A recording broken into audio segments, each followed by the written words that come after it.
BJP. Kuruvanal panchayat കമ്മിറ്റിയുടെ ആഭിമുഖ്യത്തിൽ SSLC +2 പരീക്ഷകളിലെ എല്ലാ വിഷയങ്ങൾക്കും A+ നേടിയ വിദ്യാർത്ഥികളെ അനുമോദിച്ചു.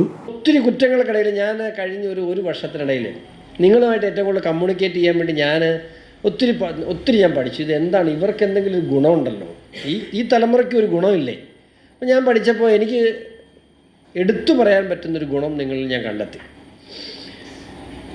എന്താണെന്ന് ഞാൻ ചോദിക്കുന്നില്ല, കാരണം നിങ്ങളത് പറയില്ല. കാരണം മറ്റൊന്നുമല്ല, ജെൻഡർ ഇക്വാളിറ്റിയിൽ ഞങ്ങളുടെ തലമുറയേക്കാൾ ഒത്തിരി മുന്നിലാണ് നിങ്ങൾ. ഇപ്പോൾ ഇവിടെ നമ്മുടെ 3 പഞ്ചായത്ത് മെമ്പർമാരിരിപ്പുണ്ട്. 3 പേര് ഇവിടുന്ന് നേരെ പോകുന്ന അടുക്കളയിലോട്ടാണ്.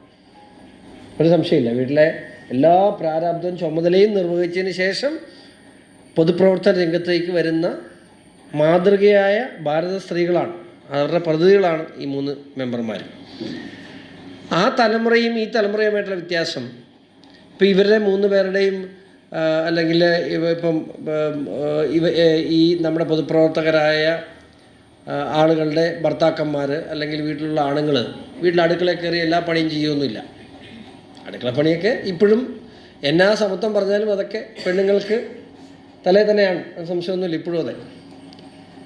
അപ്പം അങ്ങനെ ഒരു കാലഘട്ടത്തിൽ, പക്ഷേ ഈ ജെൻസി ഉള്ള നിങ്ങളുടെ കാലഘട്ടത്തിൽ നേരെ തിരിച്ചാണ്, ആണും പെണ്ണും ഒരു വ്യത്യാസം. മേവള വ്യാപാര ഭവനിൽ നടന്ന ചടങ്ങിൽ ബി.ജെ.പി. സംസ്ഥാന ഉപാധ്യക്ഷൻ ഷോൺ ജോർജ് കുട്ടികൾക്കുള്ള മൊമൻറ്റോ സമ്മാനിച്ചു. BJP. Kuruvanal panchayat committee president Suresh Parambakath അധ്യക്ഷനായിരുന്നു. പാലാ മണ്ഡലം പ്രസിഡന്റ് അഡ്വക്കേറ്റ് ജി. അനീഷ്, ഗ്രാമപഞ്ചായത്ത് അംഗങ്ങളായ സ്മിത വിനോദ്, മഞ്ജു ദിലീപ്, ഹരിത അനിൽകുമാർ, മണ്ഡലം വൈസ് പ്രസിഡന്റ് മനോജ് മാഞ്ചേരിൽ, ശിവദാസ് കുച്ചിടത്ത്, ഹരികൃഷ്ണൻ ചെരുവിൽ തുടങ്ങിയവർ പ്രസംഗിച്ചു.